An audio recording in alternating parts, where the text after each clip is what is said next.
5 years ago, we would talk about rural deals and people would shrug. And now suddenly everyone wants rural. I'd call this whole phase as a rural gold rush. This year in particular is a frothy, crazy year because we have some upcoming deadlines. Everyone's scared about September 30 grandfathering going away and price going up in January. Look, what may bring an investor to a rural project is simply that, hey, I'm going to get priority processing. Hey, I'm going to get a set-aside visa. Great. Investors tend not to focus enough on viability. 5 years ago, people mocked rural deals, said, oh, you can't get good quality there, and now suddenly everyone wants rural. One moment this is the trend, and then that's the trend. We are the tortoise when there's hares running around everywhere. What is the history? What is the legacy? Because when somebody is doing this, they're putting in everything that they potentially have into this, right? And that is where the legacy comes into picture. We've been at this for almost 70 years, so we can't afford to get excited about trends.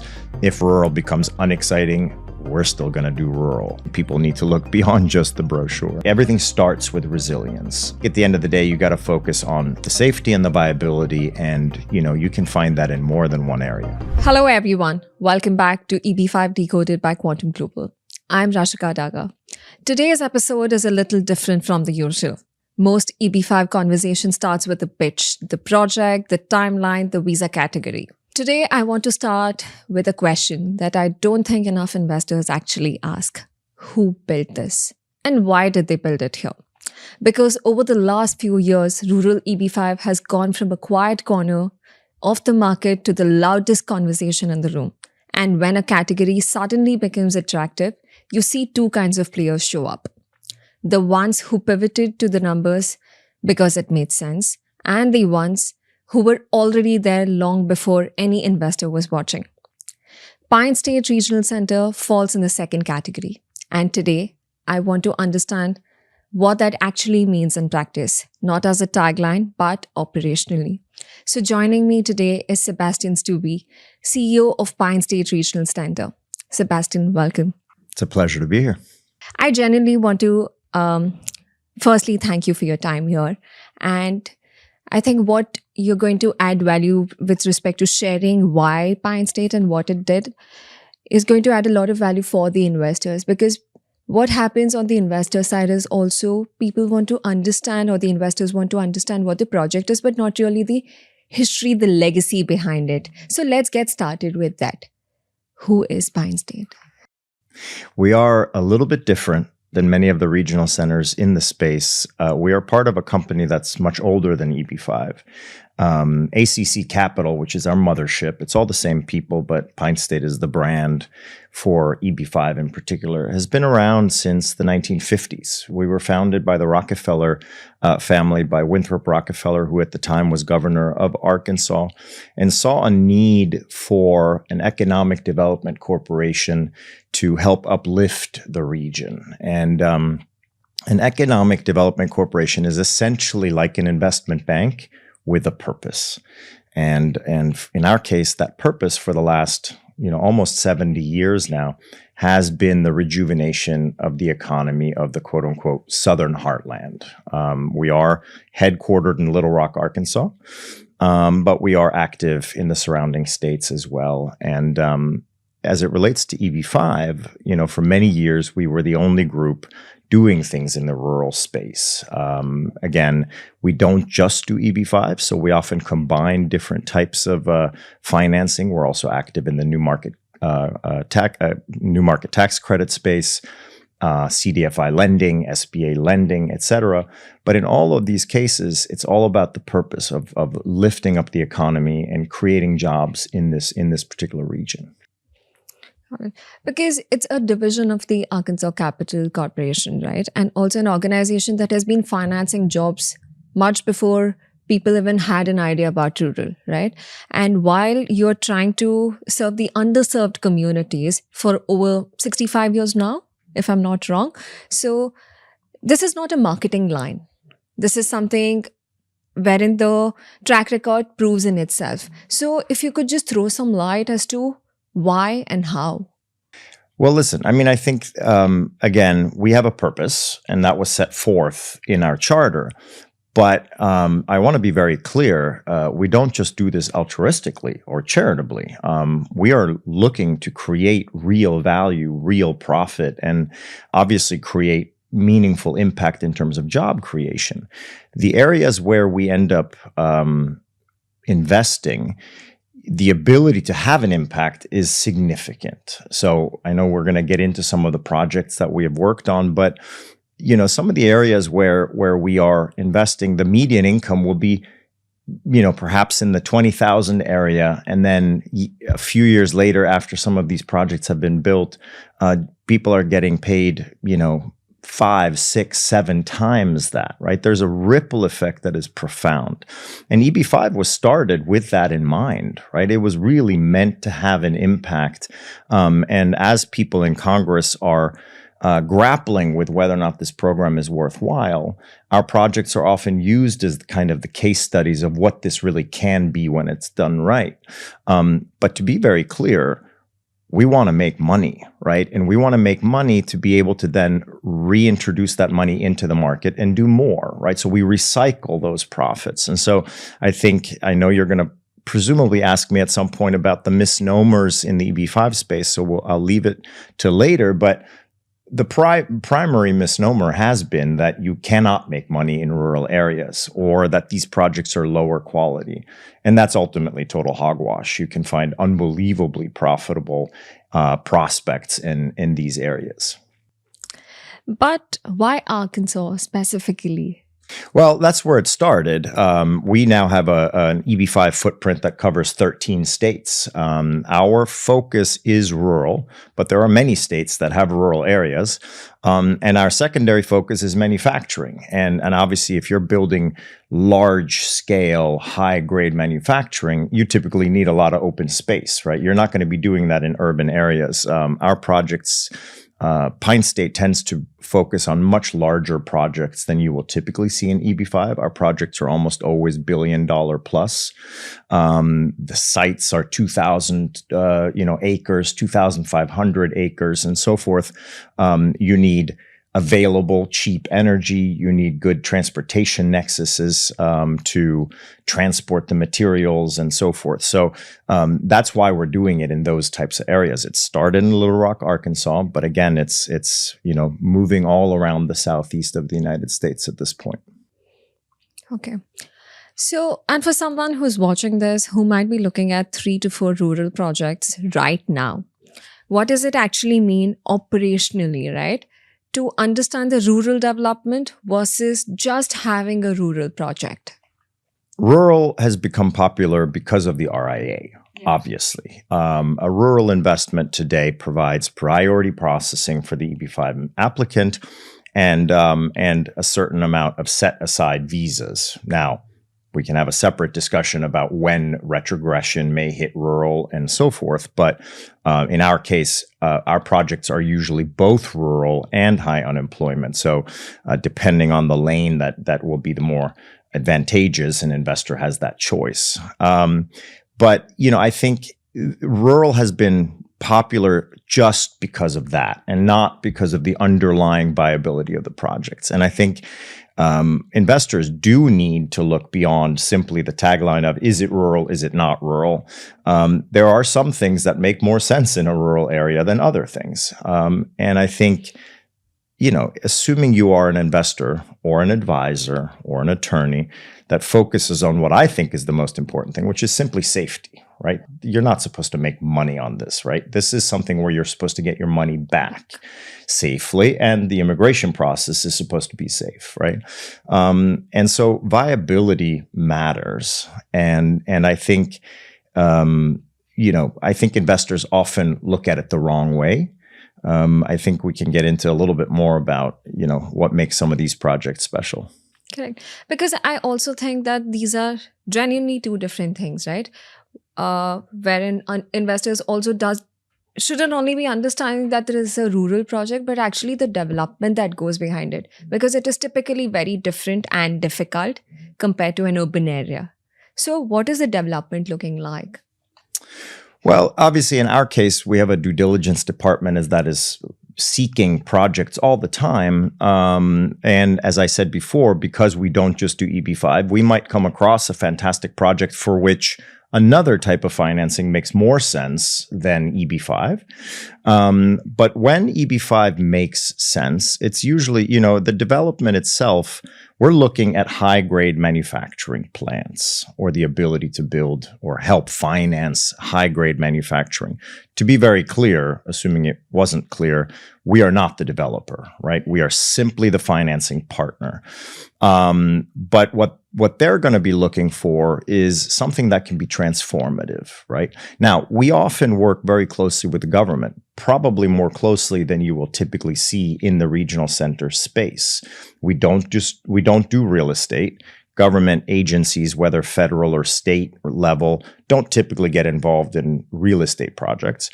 But the types of manufacturing projects, which are these massive transformative projects, you do see quite a bit of government involvement, right? You will either see state level or federal agency level grants. You might see the issuance of industrial revenue bonds as another way to support these projects. You'll see tax credits, recycling credits, labor credits. You'll see a whole variety of ways for the government to try to help make these things successful. So the process tends to be more complicated. It tends to be a bigger process. But at the end, you often end up with tremendously successful projects. Yeah, because here's what I think about it, right? With respect to EB5 marketing, investors mostly see what is in front of the house, the brochure, the pitch decks, the timeline charts, the processing timelines, right? But the priority processing is much really different than the capital structure in itself. So if you could throw some light on that particular part. Well, look, I think what may bring an investor to a rural project is simply that hey, I'm going to get priority processing. Hey, I'm going to get a set-aside visa. Great. Now what? At the end of the day, I think investors tend not to focus enough on viability. Right? And viability goes hand in hand with resilience. I always kind of counsel investors to think less about the bells and whistles. People talk a lot about, capital stack, collateral. These things are important. But if the project itself is not viable or is not resilient in the face of a downturn, and by the way, you're probably going to be invested for, depending on the project, somewhere between 4, 5, 6 years, you are likely to see a downturn. You're likely to see some sort of a recession. So how resilient that project is massively important. And whether you do or don't have access to collateral is often quite secondary in those scenarios. So investors need to focus predominantly on kind of understanding the project. You mentioned the brochures. We laugh often because our projects are not pretty, right? You're building a massive 2,000-acre factory. It starts with a big hole in the mud, and even when it's finished, it's not necessarily visually beautiful. But we often say that the closer you look at a steel plant, let's say, the more you like it. Whereas the closer you look at a fancy glass building, perhaps the less you like it because the structures aren't necessarily attractive or the viability isn't there. So I do think people need to look beyond just the brochure.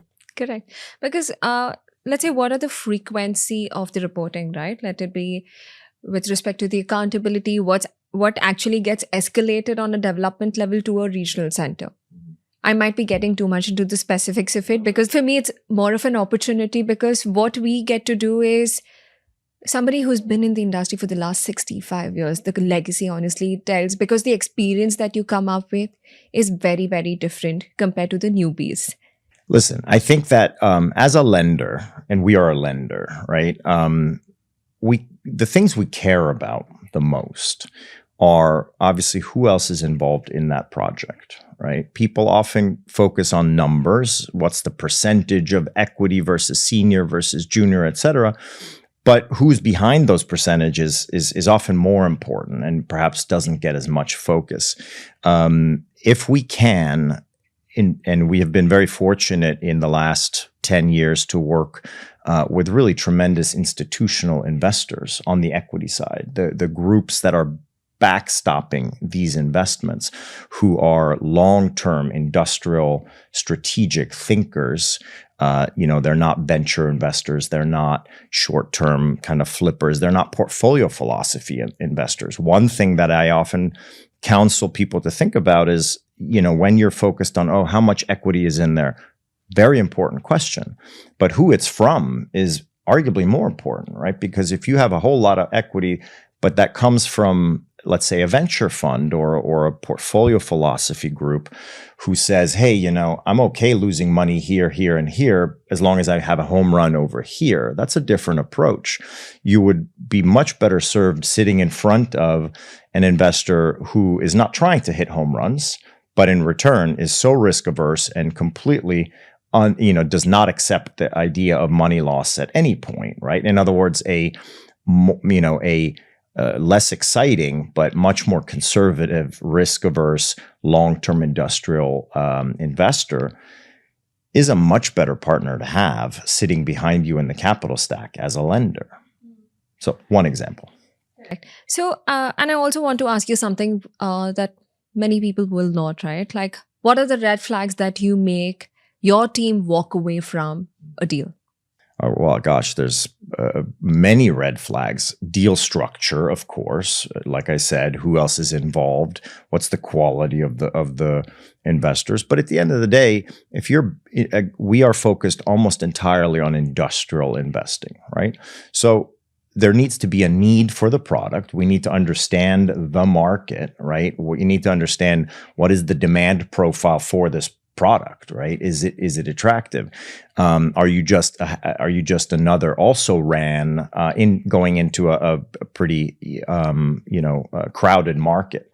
Do you have a better mousetrap? Is this industrial project based on a technology that has an advantage, right? That can perhaps give you better operating margins. Everything we care about is resilience, right? Everything starts with resilience. Viability comes as part of that, but ability to make profit is hugely important. But ability to avoid loss is more important, right? We invest in operating businesses. What you see in EB5 often. You do see operating businesses. Of course, a hotel is an operating business. A warehousing operation can be an operating business. A rural hospital is an operating business. But oftentimes you'll see projects that are building something where it will then be sold, and that's it, right? It's a condo, a set of condos, multifamily. You build it. You try to find a buyer. If you're successful in finding a buyer, you sell it, and that's the end of it. In our cases, we're investing in operating businesses, right? So we care about the long-term viability of that operation. We have been very fortunate to work with, over the last 10 years, we're in the process of financing the fourth separate steel mill. But really we've had 9 offerings across these because some of these have been multi-phase. We have been repaid always out of cash. That is also unusual, right? You will often hear in EB5 about refinancing. And to be very clear, there's nothing wrong with refinancing. As I often say, the only issue with refinancing is it's not always available. So if a whole project is based on the concept of refinancing, you are betting that the rate environment, the refinancing window is going to be open 5 years from now. It's like you're going to you have a plan to remortgage your house 5 years from now. Great idea. But how do you know that the mortgage environment is going to be appealing? It may not be. Or you may simply not find someone who wants to refinance you or your project. So we happen to have, I'm talking about a project called Highbar. The Highbar management team is a very sophisticated management team when it comes to the debt capital markets. They've always got an eye on the private and public debt markets. And if they see an opportunity, they will surely refinance along the way. However, it feels great when you're invested as a lender in a project that can also pay you back out of cash if that refinancing window is not open. So those are some of the things that we're going to be focused on the most when we're seeking out projects. Because it's not easy also for a regional center to always say a no, right? Because it speaks loud volumes when you are walking away from a particular deal. Maybe you're seeing from a different regional center that is going to be picked up in the future, right? Well, I mean, just to give you a sense, we do about one deal per year, right? There are regional centers that do 15 deals per year. That doesn't mean that they're not high quality. Perhaps they are, but I think our team would have a very difficult time finding 15 good deals that meet our criteria. We are perhaps fortunate in that we do larger deals, so perhaps we don't feel the pressure of the conveyor belt that you have to bring another deal and bring another deal. We can do very well with doing just one deal every 9 months. And if there's a gap, if we have to wait 3, 4, 6 months between deals because we don't find something that meets our criteria, we're okay with that. The comfort of walking away from something that's not needed. Yeah. Correct. So in EB5, through multiple eras, right? That is pre-RIA, post-RIA. Now I'd call this whole phase as a rural gold rush, right? Because it's like a gold mine right now. So, and I think investors who are watching this right now are smarter where their capital is going to go for the next 5 years, right? So for them, what would be the better way of asking questions when they reach out to a regional center? What should be the, let's say, top 3 things? Listen, I think it often amuses us to see the clamoring for rural deals right now, because 5 years ago, we would talk about rural deals and people would shrug, right? And so, we always think of ourselves a little bit like the tortoise in the fable of the tortoise and the hare. All we do is the same thing slowly over and over. And you've got everyone else running from one end of the thing and then over here. And then one moment, this is the trend. And then that's the trend. And so it's a little amusing that suddenly the very area that people mocked and always said, oh, well, that's crap and you can't get good quality there. And now suddenly everyone wants rural. I do think, and I will say our group spends a lot of time in Washington, D.C. We're very involved in the discussions on Capitol Hill to find ways to build support and consensus for the program as a whole. As I said before, our projects are often used as case studies when we're discussing with certain members of the Senate or the House. I think one thing that has happened with this rural craze is positive, and that is that regional centers and developers have thus moved into much more diverse geographies. When we were on Capitol Hill 5, 6 years ago, the reason we were having a hard time finding a lot of support was that almost all the money was going to 3 or 4 states, right? And so you would meet a mid-sized state and, a senator or a congressperson, and they would say, what's in it for us? Like, why should we even care about this program? No money is coming to us anyway. Now it's different, right? Now you're seeing 24, 28, we're heading to 32 states that are going to see EB5 value. And suddenly their ears are perking up and they're saying, well, this is cool. Tell me more. And it's not just geographic diversity, it's also industrial diversity. As I mentioned, obviously we focus on large scale, high grade, high tech manufacturing. But there are groups that are doing broadband. There are groups that are doing rural hospitals, veterans clinics. There are groups doing all kinds of interesting things, renewable energy. They're all worthy areas to look at. And that just simply means that you have a bigger audience now saying, hey, this is interesting. This can, I always think when we speak to people in DC or anyone that is kind of has an influence in this industry, I always position EB5 as a solution. EB5 is a solution to whatever that state might have as a problem. Every state has a different set of problems, and Absolutely. EB5 can be that solution. But what I think we have now proven is people are willing to look at a more diverse type or set of project types, right? And I think that's fantastic. But it is a little funny to us that rural, is the thing of the moment. I think once rural, the category hits retrogression, which it will, at least for Indians and Chinese-born investors, there'll probably be a recalibration, and people will say, "Oh, well, then rural's no longer cool," and then they'll move on to the next thing based on that. I think at the end of the day, you got to focus on the safety and the viability, and you can find that in more than one area. Correct. Because also what I'm currently seeing and what worries me is also investors are becoming very dominant towards the processing timelines, the priority date. How fast can I get my visa? But the real concerns also come, wherein I'm not dismissing them. It's obviously there is a immigration angle to it. But what is the underlying project? What is the history? What is the legacy? Because when somebody is doing this, they're putting in everything that they have potentially have into this, right? And that is where the legacy comes into picture. Somebody who's been there, done that for X number of years and repaid X number of capital is where the value add is, right? So from where you sit, where are the investors getting smarter with respect to taking that decision?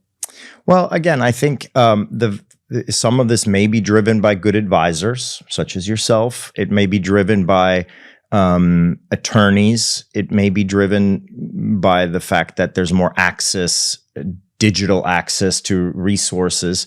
But I think the average investor today is more informed, is more able to look at a broader set of options, is going a little bit deeper. I will add that with all of that, it comes lots of misinformation as well. As we know, the internet can be as good as it can be bad. And but I think people are willing to kind of look beyond, right? And that's good. So they have gotten perhaps not smarter, but perhaps more diligent in general, right? And I think because you have a more diverse set of options, and time has passed, so people have actually gotten to see the outcome of some of those options. People get to see that they have many options here, and I think focusing, but as you started, are they focusing on the right thing? That's the big question, right? Are they focusing only on speed? Are they focusing, there's a massive, desire to file a mandamus 5 minutes after you file your 526. I think that's starting to we're seeing a backlash there. The courts are not going to, enjoy that for very much longer or, allow that. And so we're seeing a backlash there. But so speed alone shouldn't be the reason. There should be a bigger focus on viability and safety. Yeah, because I think the running factor right now is Chinese and Indian investors are abusing WOM. The writ of mandamus. Yeah.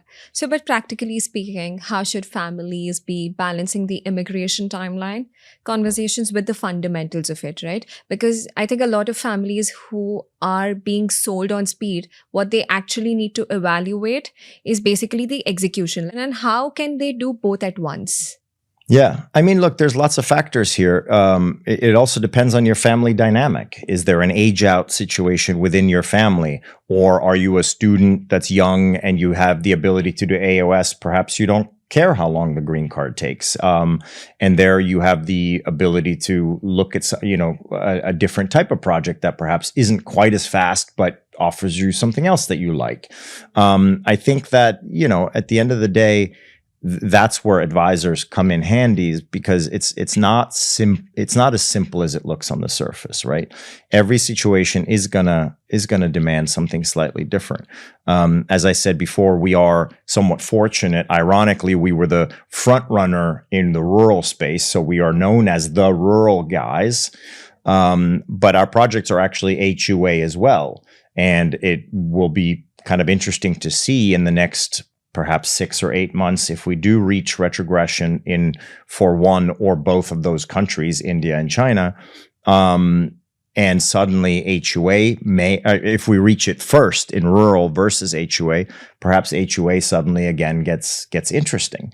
In our case, if they can benefit from the priority processing on the rural and then switch lanes to the HUA, that can obviously potentially be a very attractive thing. But we'll see. I think at the end of the day, we are not changing our stripes. We're going to keep doing what we do regardless of the trends. We've been doing that for almost 3/4 of a century, and what we care about at the end of the day is that a particular county had a median income of $23,000 before one of these factories or these series of factories went up, and today, the lowest paid person in one of these factories is getting 5 or 6 times that. Right? They're getting $120,000 a year. To be very clear, EB5 investors don't care about that. And they don't need to, because the USCIS does not delineate between a good job and a crappy job. But we care. And I think we do also have investors that I think enjoy being part of something transformative. We have investors that come and visit the Big River Steel plant where they may have invested years ago. They come and visit Hybar. They see what their investment has done, and they feel a little excited and a little proud to be part of it. And I think that's also important. At the end of the day, you're doing this for your family, you're doing it for yourself, but this is not just an immigration program. It is an economic program, right? And we are trying to uplift various areas of the United States. And certain investors, perhaps not everyone, but certain EB5 investors feel excited about that. They feel like they're part of something. And I think that's pretty cool. Absolutely, because you're adding on to the underserved communities, right? That matters a lot. Yeah, absolutely. So let me ask you something that I think it is obvious, but it is not really asked a lot. What makes a rural project long term, right? Because rural sounds pretty simple on paper, but there is lower competition, there is a set-aside priority, and also a faster processing. But financing in rural market, let it be with respect to the labor availability or the infrastructure or the local demand, there are multiple moving factors to it.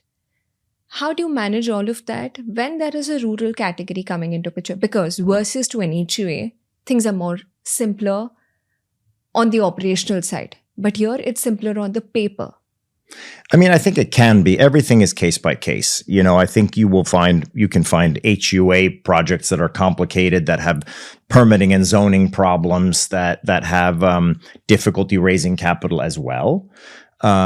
We don't choose rural projects because of an incentive that's built into the EB5, currently built into the EB5 program. We do it because that's what we do and have been doing. So we don't kind of overthink the complexity versus, hey, wouldn't it be easier to do this in an urban area? That's just not something that how we evaluate it. But I will say, I mean, again, the viability of the project in its purest form, is it a technology that works? Is it a product that people want to buy? Is it a hotel people want to visit? That's what it comes down to. If the answer is yes, then financing should not be difficult, right? In other words, you should be able to find solid, great institutional funding for this, right? So I think that if you find a project that is having a really difficult time raising capital, there's probably a reason for that, right? And so, I think that I don't ascribe to the view that rural is in any sense as a category lower quality. You can find plenty of low quality projects in both rural and urban environments. That's completely on a case-by-case basis. And you can find fantastic quality projects in both areas. This is a case-by-case situation. I think people just, where the thought process comes in is because EB5 is often linked with luxury. Yeah. It's either a luxury hotel or a luxury condo or a luxury office building or something like that. They automatically assume, well, luxury doesn't go hand in hand with rural, right? Unless it's a ski resort.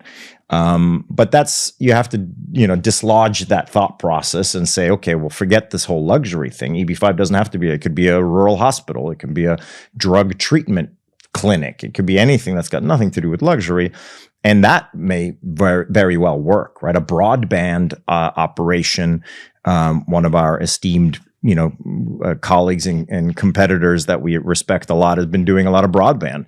Well, obviously, the whole purpose of that is to go into areas that don't have broadband, which are often disenfranchised rural areas in the mountains or in kind of distant areas. It has to make sense, right? And I think that people need to realize that there are some things that make a ton of sense in rural that don't make sense in urban environments.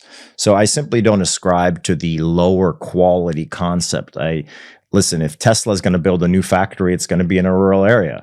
Do you believe in that or do you not? Do you, if NVIDIA is going to build if someone's going to build a chip factory, a semiconductor fab, all of those kinds of things are going to be rural. It's just not been a focus in EB5 yet. And I think that's changing. And I think certainly we at Pine State have been part of changing that. But I would love for EB5 to become ever more diverse and really people realize that it's a fantastic financing tool that can really lubricate deals that perhaps don't totally work on paper without EB5. But if you bring in EB5, they suddenly become very, very financeable or that much more profitable. And you can do that in all kinds of states across the United States. I mean, I would love there to be EB5 in every state in the United States. I mean, it's again the vision, right? Because what I can understand about the whole of rural versus an HO is not simpler. Obviously, you need to have that kind of capability or let's say the team behind it who can manage things on a rural level. Obviously, because when you're trying to serve an underserved community, there are challenges coming along with it. But what has the 65 years of working in these markets taught your team that you genuinely wish more investors understood before they committed their capital? I mean, from our perspective, obviously, some of these communities, as you call them, whether that we're talking at the state level or the county level or the city level, great workforces, hardworking, hungry people who are ready to go. Manufacturing in particular was left for dead 30 years ago. People said, well, the US can no longer be a manufacturing leader. Let's just stop. And that's total nonsense. And slowly bit by bit, it's being misproven. And I think the projects where we have been involved are perfect examples of this. I mean, Big River Steel today is one of the single most advanced, most profitable steel plants on earth. Hybar is going to be the most advanced, most profitable rebar operation on the planet. And part of that is because it has fantastic workers that are willing to commute 3-4. I mean, these are people who had to leave their areas to drive 3-4 hours or simply move away to another state to find good jobs because there were no jobs. Now, the also to go home where, they would rather be where they're from, they're coming and they're lining up. And there's a line out the door at Hybar for people who want to work at Hybar, partly because it's run by a fantastic CEO and management team, and people are very well paid.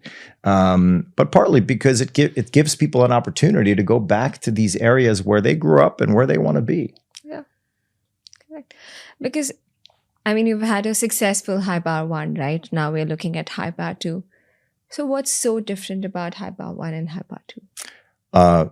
Luckily, very little. Why we're excited about Hybar 2 is that it's essentially a carbon copy of Hybar 1.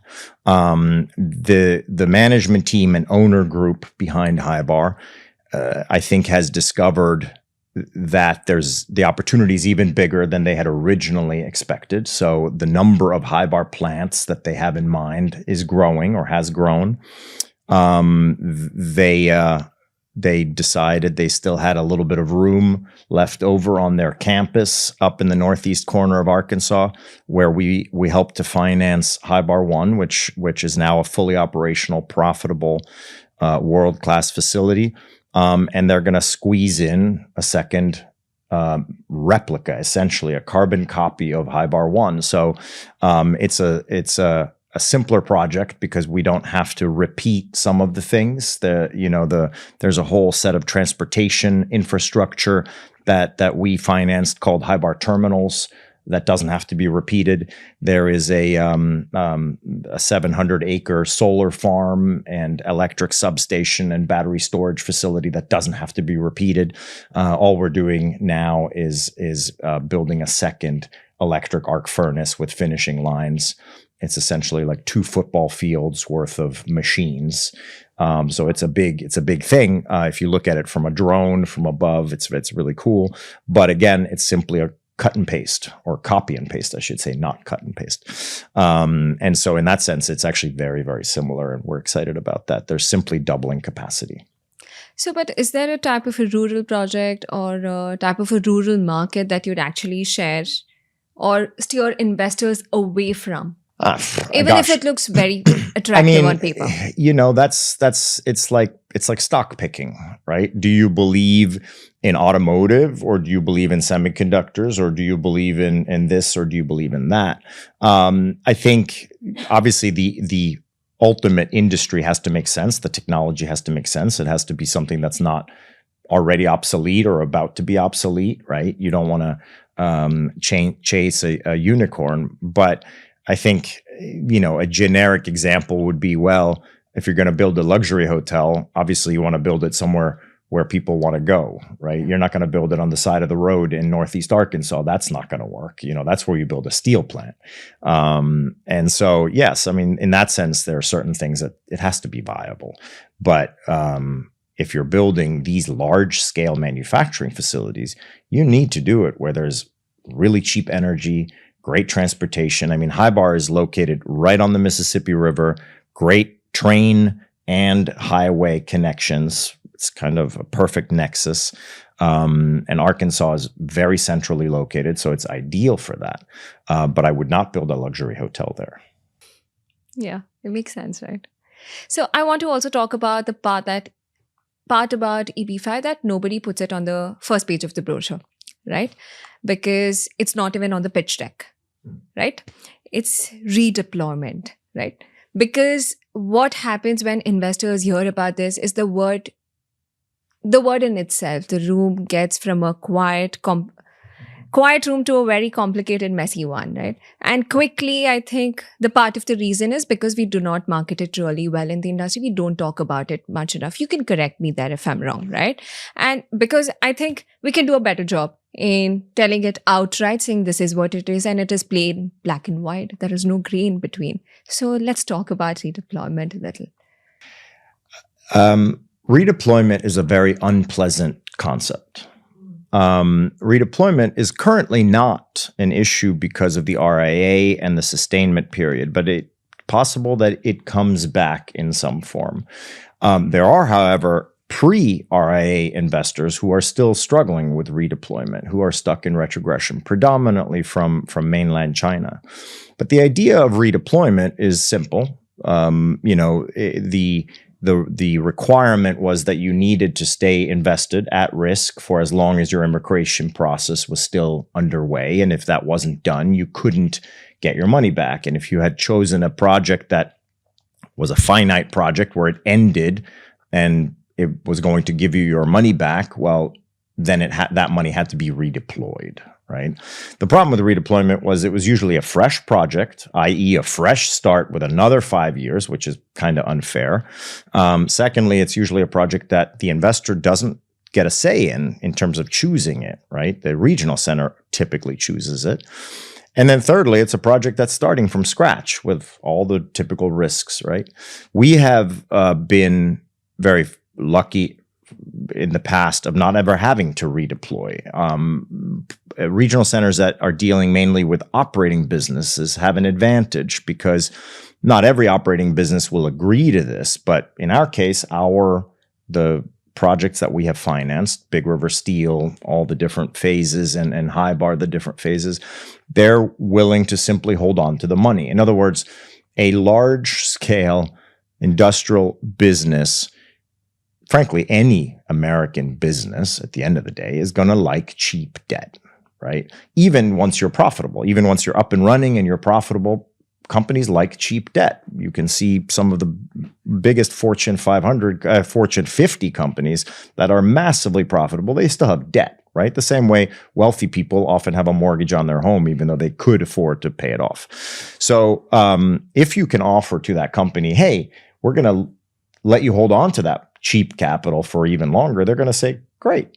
And we've actually structured it where they pay even less in interest if we were to ask them to extend.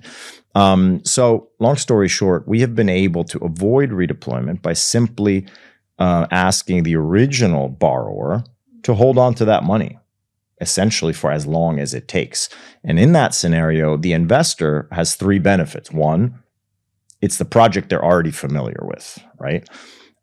Two, it's always just a 1-year extension as opposed to a 5-year extension. So perhaps their immigration process is almost complete. It would be kind of crazy to go into a new 5-year if they could just, kind of do a smaller extension. And then thirdly, it's a project that is typically already completed and profitable, right? So, you're essentially in a much, much safer place. So long story short, redeployment, we all hope it does not come back. I don't think it's attractive for the industry. It's not a good look for the industry. It's really an unfair practice. But if it comes back and if the requirement comes back, then we will be able to avoid it by simply having our loans extended in the existing business rather than, and of course it's still at risk, but it's a hell of a lot lower risk than going into something new. But then with respect to when does the deployment start, there is no clear-cut answer to that, right? Mm-hmm. Because does it start from the day that the investment flows in from the escrow to an NCE, or does it start from the approval date, or does it start on a very different kind of date? Because it's all over the place. Nobody knows the real answer to it while there is an ongoing lawsuit. In those situations, how do you calculate? I mean, ours is pretty simple. We don't use the draw method. We use a push method whereby our loan agreement is such that we can send money to the JCE for them to use right away rather than, and it gives clarity to the investor. So, you don't have a scenario where the investor invests into the NCE and then it sits somehow languishing at the NCE for 6 or 9 months without necessarily understanding when does my loan term begin. In our case, we have a monthly release. Every month it gets released. That's when the loan term begins. Our projects always have a 60-month loan term. So it's very clear to the investor. They know when it starts and they know when it ends. I can't really speak for other structures. But again, the money obviously gets deployed, it gets used, and I think job creation, as I'm sure you've spoken lots about on your podcasts, perhaps a little bit of a misunderstood area, but the number one thing is you got to make sure that money gets spent and it gets spent the way it was meant to be spent, that there's no deviation from the original plan. And so, once we deploy that money, they spend the money, we get credit for the jobs, and don't want to mess around with that.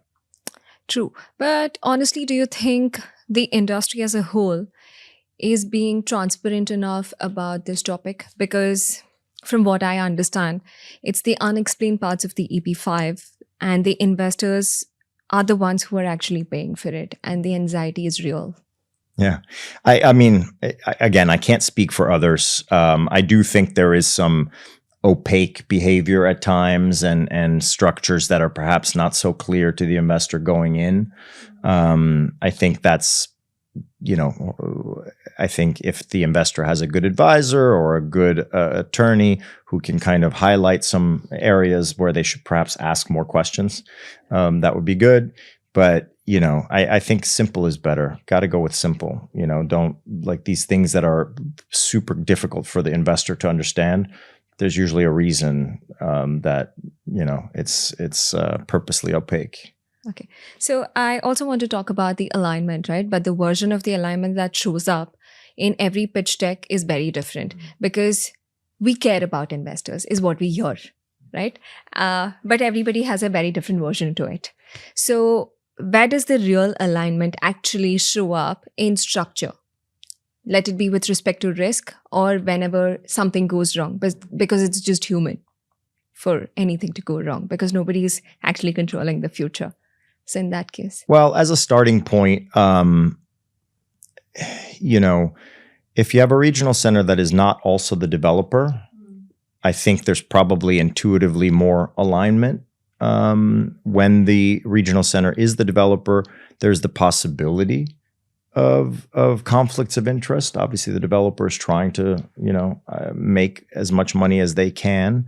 But I will say that there are some very good regional centers that are developers that I think manage that very well without there being, without a conflict kind of seeping into the process. So I wouldn't say that it's necessarily automatically bad if a regional center is the developer, but I think it makes it simpler for us when we're not the developer. We are a lender, and we sit alongside our EB5 investors and share that risk, right? And so our fiduciary obligation is to the EB5 investor, and that's it. We don't benefit if Highbar makes more money.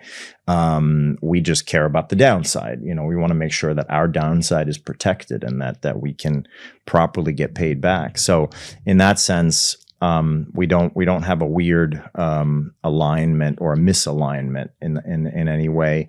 We're also not trying to recycle capital, or we're not trying to hold on to capital. Again, we don't play the redeployment games that some people have perhaps in the past, where they benefited from redeployment because they were able to essentially use that capital for multiple projects. Ours are simple. We have standalone projects. They have a certain timeline. We are not the developer, and so in that sense, I think it's perhaps more simple. But based on your experience, what are the other structures that you have seen that puts investors in the weaker position than they had envisioned it to be? Yeah, I mean, again, I think there's. I don't want to give any specific examples, but I do think that you can run into a problem where, let's just put it this way. If you look at some of the biggest blow-ups in the past, and I think I'm very happy to say that these sort of blow-ups are much more infrequent today. I think the RIA has done a really nice job at cleansing the industry and weeding out perhaps some of the less compliant players and lower quality structures. But there were some big blowups before. And if you look at those blowups, they almost all had all the bells and whistles that people think are important. First lien, first security, all the collateral, all this kind of stuff. And for some reason, they ended up with nothing, right? And so it begs the question, hey, are some of those structures just window dressing, right? And I think, we certainly believe that they are. I think people, and even to this day, we often, have conversations with investors where before they even ask what the project even is, they're asking about the collateral and the position. And I think that's a mistake, right? Because if you're not focused first and foremost on the health and viability of the project itself, where you sit or what piece of what collateral you may or may not have access to is incredibly secondary. And again, there are, projects, high profile projects from the past that still have not started and perhaps never will start repaying their investors, where those investors on paper looked like they were at the very top of the food chain, right? And I think then the question is, why? How did they get screwed? And you start realizing, you peel the onion and you realize there's all these other entities and there's all these kind of off balance sheet things, and that's what you want to avoid. But the best way to avoid all that is never getting to the point. If you have to get to the point of trying to collect your collateral, now you are hiring lawyers, you are dealing with years and years and years of lawsuits and unwinds and all this kind of stuff. Not to say that you can't end up successful at the end, but it's going to be long and it's going to be painful. And you're better off trying to focus on finding a project where that never becomes an issue. Now, of course, every project has a risk. That's the whole point. So you may, no matter what, you may end up in a scenario where, yeah, it didn't end up so well, and you do have to care about where you sit in the capital structure. But nevertheless, your predominant focus really ought to be on the health and viability of the project. What are all the things I can find in my due diligence to get me comfortable that this is going to have a solid, happy ending, in terms of the underpinning business viability, the industrial viability, if it's a hotel, how comfortable am I really with this, as opposed to rolling the dice, but hey, at least I'm sitting in first position. Not the right way to think about it. But yeah, I mean, this is mind-boggling, right? Because for somebody who's hearing this for the first time, or this is the first podcast that they're seeing when they're trying to research about EB5, this gives a very clear answer as to what not they should be doing, right? So I just also want to ask you something that I genuinely don't hear enough in these conversations, right? Who is not the right fit for Pine Street? Investor-wise? Yes. Look, I ask this not to put you on spot, right? Because it's just a very honest thing that a regional center might have a philosophy. Well, I mean, look, we offer what we believe to be premium projects by EB5, within the EB5 space. They do not have a high investor return, for example. From time to time, we do meet investors whose top priority appears to be a meaningful return on capital. And that's not a good fit for us, clearly, right? I would probably argue to them that they are thinking about it all wrong, right? I think if someone literally only has exactly the amount of money that it's going to take to do EB5, I can understand perhaps the desire to try to not only get an immigration benefit, but also make some money on your money. But that's going to lead you to very risky investments, right? I would always counsel someone to, if they have the ability, if they have the means, to split these babies and say, okay, this is for immigration. This is going to be safe, low return. This is how I'm going to take care of my family over here. And I'm going to take my other money and I'm going to speculate and make lots of money over here. That's how you should be doing it, right? Trying to combine these things is not an ideal way to think about it. But yeah, we sometimes get those types of investors. We get investors where it appears that status is important, speed is the most important, or return is the most important. None of those are good fits for us, Also, if they want something sexy and exciting and that looks nice in pictures, we're also not for them. We're old school industrial, I would say old school in the sense of it, but, very modern and high tech. But this is not something where the brochure is sexy. There are much sexier brochures. I can assure you of that. Be as vanilla as possible, as boring as possible. Yeah, we love boring. I always love the Warren Buffett quote of "boring is beautiful." So, to me, that's how we operate. We are slow, meticulous, extremely risk averse, extremely conservative, and perhaps just boring to people. So I don't mind that.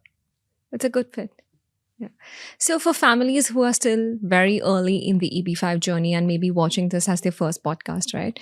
And who are having the first serious conversation as to trying to understand what this whole process entails and what are the questions that they should show up with, and not basically looking at just the FAQs. So what are the maybe top 3 things that they need to be looking at? That's a good question. I mean, I think, I'm repeating myself, but obviously trying to hone in on the viability. I will say, like anything in life, experience is important, right? If you are needing a surgery, obviously you would prefer to have it with someone who has done this particular surgery 50 or 100 times, not, you don't want to be the third person they're operating on. And this is true for anything. And so obviously a regional center that has experience, same with an attorney. You want an attorney who's had all kinds of problems, right? Because only if they've had all kinds of problems with the USCIS have they learned how to solve those problems. The difficult RFEs, the difficult noids. I mean, that's what you need. You don't want it's like when someone tells you, I'm a great skier, I never fall down. Well, actually, you're not a great skier, because only if you fall down a lot do you actually get any better, right? And so the same goes for a regional center or a project. So you obviously want someone who has experience, who can show you, hey, we've done all these types of things.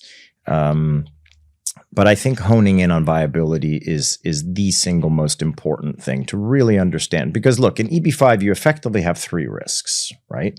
You have the financing and completion risk, right? How do I know they're going to raise enough capital, start on time, and finish on time? Are they going to get over the finish line?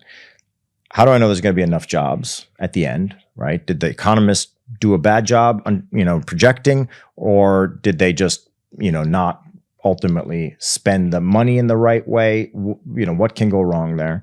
And then the third thing is how do I know I get my money back?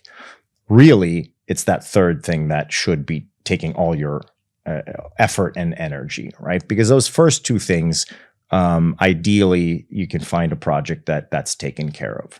I don't know if you want to talk about jobs, but on the job side, I always, I think it's a very misunderstood area. People get nervous without good reason. I think there's actually not that much reason to be nervous there.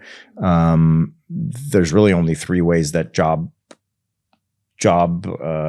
job allocation can go wrong. One is the regional center used a crappy economist that did a bad job and the USAS disagrees. Well, that doesn't happen very often, right? If you're working with a good regional center, they're all using the same 5 or 6 economists. These are experienced economists. They know what they're doing, and the USAS is perhaps going to haircut it a little bit, but not meaningfully. The second way it goes wrong is the project shrinks. They couldn't raise enough money, so the 70 or the 100 condo project becomes a 70 condo project. Okay, less spend, less jobs. Obvious. But the tricky one is not that it shrinks, but that they deviate from the plan. The example that anyone who's ever talked to me will have heard is, you choose a hotel project, they're going to buy all their furniture in California, and then in the 11th hour, they decide to buy it in Mexico. Okay, so all those line items are now stricken, right? And now you have a smaller number at the bottom. Okay, so how do you protect yourself? Well, obviously a good job cushion, that's good. But if you're working with a good management team that has done this before and understands that they can't deviate from the plan, you don't actually even need that big of a job cushion. We happen to always have huge job cushions. Manufacturing tends to create more jobs per dollar anyway, and we tend to have very large job cushions, but you don't actually need that, because as long as the management team knows that they can't just suddenly go and spend the money in a different way, in a non-qualifying way outside of the US, let's say, then it's going to be fine. You're going to be, as long as that money gets spent. This is the one place on the planet where you don't want someone to come in under budget. Yeah. And everything else, you're like, great, but here you don't want that. So they got to spend that money, and they got to spend it the way it was planned, and then you're going to be fine. You don't need a job cushion. So really, the only risk worth really focusing on is the viability. How do I know I'm going to get the money back? Like, how can I get convinced? Are there pre-sales, right? Has this, whatever the product is, in the case of Highbar, they have pre-sold a certain amount of their product for the first 10 years. So we know contractually that there's this much cash flow coming. Okay, that gives you a certain amount of comfort, right? We can watch every time they sign a contract. We can get comfortable around that. We can obviously understand what the end buyer is, right? In this case, it's infrastructure. Infrastructure tends to be very recession resilient, right? When there are downturns, economic downturns, the infrastructure space tends to suffer the least. In fact, it's often negatively correlated because cities and states and municipalities will double down on infrastructure spending to keep the construction industry going. So the demand for rebar is expected to remain very constant, even in the face of a recession. Okay, so I can get a little comfortable there. But those are the things that you need to be kind of focused on after you've gotten comfortable. Because if you can't get comfortable there, the structure is irrelevant, right? Yeah. But if you can get comfortable there, and if you can get excited and say, okay, I can really see this thing, be a juggernaut, right? A profitable juggernaut. Now you can say, okay, but let's talk about the structure just to be sure that if something goes wrong, I'm still in a good place and so forth. But people who start with the structure, kind of missing the point. There's so many moving parts to be looking at, right? Because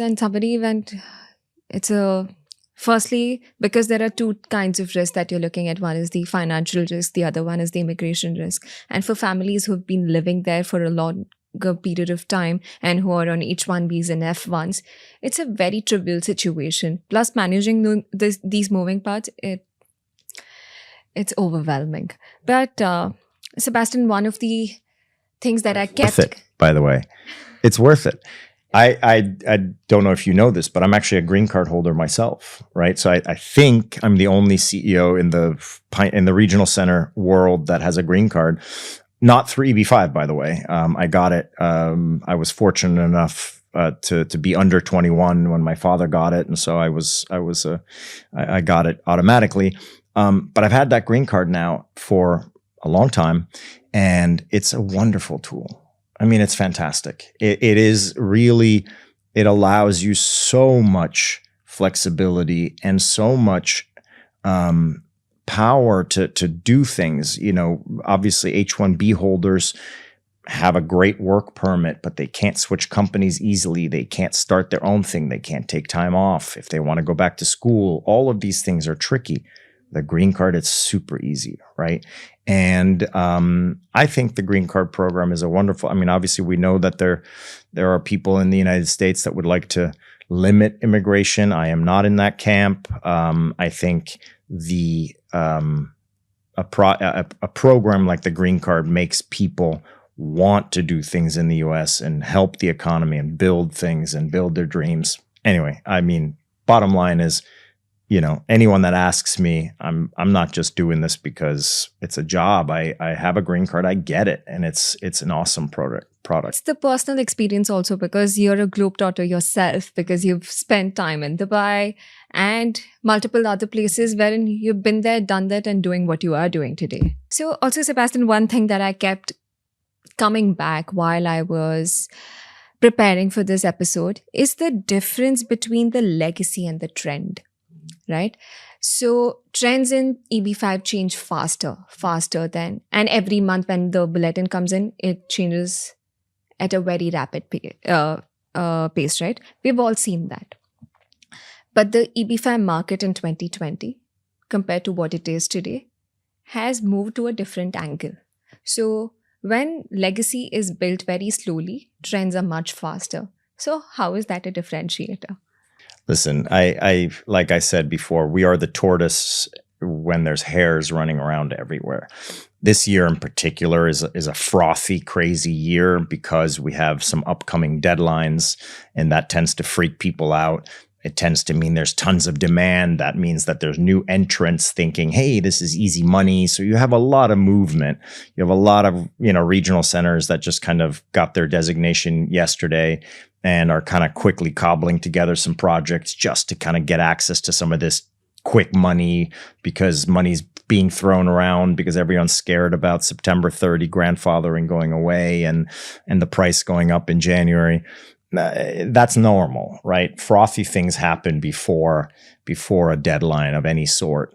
We are completely ignoring all that. Like, we're agnostic to it. We've been at this for almost 70 years, and we want to be at it for another 70. And so we can't afford to get excited about trends. We happen to be a beneficiary right now because rural is exciting. If rural becomes unexciting, we're still going to do rural, right? So it is not why we do this. We're not trying to follow a trend. We believe you can do amazing things, both in terms of having impact, but also in terms of making a lot of money in the areas where we're active. And so that's why we do it. And we watch the hares run around and go crazy. And I think things will calm down after some of these deadlines, and you'll see some of those entrants leave again. I think next spring you're going to have a much smaller number of projects because those people are going to be bored and they're going to move on to the next trend, right? And so it's not just us. There are some really good regional centers that have been around for a long time, and they will continue to be around. And those are the guys that people should be talking to. And I think, don't get excited about trends. Yeah. Firstly, Sebastian, thank you so much, because I appreciate the value that you have added onto this whole podcast more than the viewers. I think I have enjoyed it personally, Good. right? Myself as well. Because there are so many things that, let's say example, because I have been in the industry for a shorter while, and trying to understand the legacy part of it is much more important, right? So that's one thing, because we have moved much beyond the surface level and into the depth of the things. So thank you so very much. Well, I enjoyed it very much. So thank you for having me. Appreciate it.